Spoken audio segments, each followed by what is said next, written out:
ملګرو کوم شی چې موږ پالتو ګڼو او هغې نه سمه طریقه باندې استفاده نشو کولی نو هغه موږ اخوا غورځوو، خو چینایان بیا دا کار نه کوي. هغوی دا شی نه راخلي او ښه ګټه او ښه ترېنه استفاده کوي. تاسو په دې ویډیو کې کتلی شئ چې هډوکي راخلي او په ځمکه باندې منډي یو څه موده پاسې بیرته راباسي او تاسو ګورئ چې سمه طریقه باندې د دې صفایي کوي او وروسته د هغې نه بیا دا ځوان جګېږي، دا په سمه طریقه یعنې ښه شی ترېنه جوړوي. په آخر کې به تاسو وګورئ چې د دې نه کم شی جوړوي چې موږ روزمره د هغې نه استفاده هم کوو. تاسو یې کتلی شئ چې دې کس سره څومره غټ هنر ده او څونه یو ذهن الله پاک درته ورکړی ده چې ډېر پالتو شی نه دا راخلي او په سمه طریقه باندې بیا دا ترېنه ښه ګټه او ښه استفاده ترېنه کوي. تاسو ګورئ چې هغه هډوکی راواخیستو او ښې وتراشو په منظمه ډول باندې ښه صحیح یعنې ترتیب باندې جوړ کړو.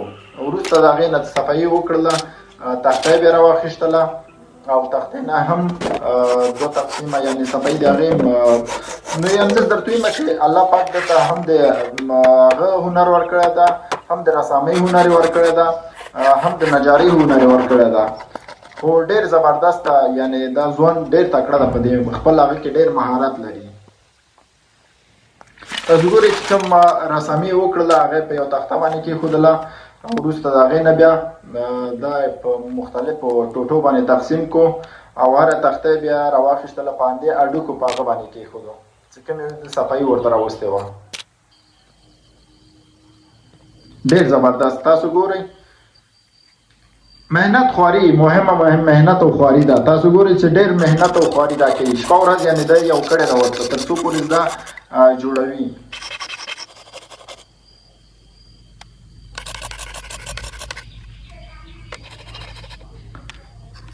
مختلف د هډوکو نه مختلف ګلان جوړ کړه، ګوره په مختلف شکلو باندې.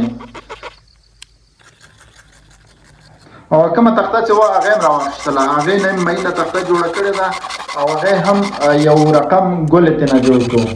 بیا دا یې تخته یې راواخیستله، دې باندې هغه کوم رسامي چې کړې وه هغې پکې کېښودله او رسامي بیا هغې باندې خطکشیانې وکړلې. ماشاءالله الله پاک ډېر غټ هنر ورکړی ده. په هر هغه کې چې دا مختلف هغه ورته کوي.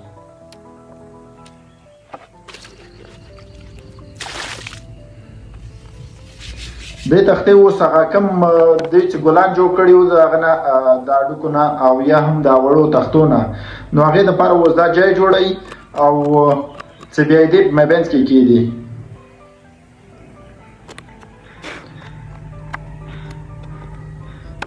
ډېر زبردست. دا اوس هغه راواخیستل، هغه هډوکې وړې وړې ګلان یې جوړ کړي وو هغه یې راواخیستله او د هغې ترېنه جوړ کړو. اوس تاسو ګورئ چې دا سریښې مې ورته جوړ کړو، سیمټ او هغه یې راګډ کړل، نو د هغې په مابینځ کې واچول او وروسته د هغې نه همغه ګلان شیونه چې دي هغه یې کېښودل په ښه منظم ډول باندې. تاسو وګورئ چې بیا یې دې باندې هم صفایي راوستله.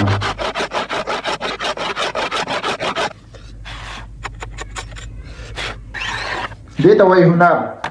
د دې ډېر زبردسته هنر ده.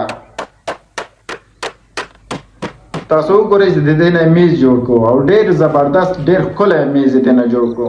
ویډیو شیر او لایک کړئ دوستانو.